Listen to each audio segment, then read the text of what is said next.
জি, আজ আপনি আমাকে সাহায্য করতে পারেন। আমার এই নাম্বারটা অন্য কোনো নাম্বার থেকে কল আসলে ফরওয়ার্ড লেখা আছে, মানে অন্য কোনো নাম্বার থেকে এই সিমে কল আসে না।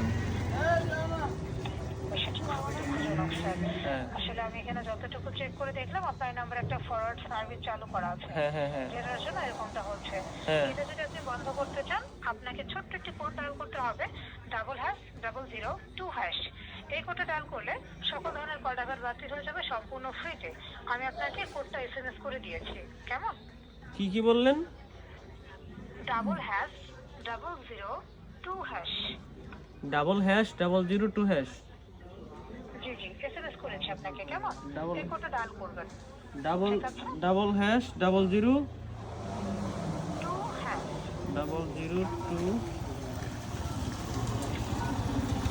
জি ধন্যবাদ। জি, আগে এটা আমি বন্ধ করে নিই, তারপর আবার কল দিতেছি আপনাকে। ঠিক আছে, ছোট্ট একটা কথা বলার ছিল স্যার। জি, আপনাকে ফিডব্যাক দেওয়া লাগবে, বুঝতে পারছি। জি অবশ্যই, আপনি দুপুরবেলা ব্যস্ত ছিলেন, আমি এক চাপে দিতেছি, সমস্যা নাই। ধন্যবাদ স্যার, ভালো থাকবেন আপনি। আসসালামু আলাইকুম। ওয়ালাইকুম আসসালাম। কাটলাম। সুন্দরী ফোন দিছিল, বুঝছো, মোবাইলের সমস্যা তো। তাই কাটলাম আল্লাহ।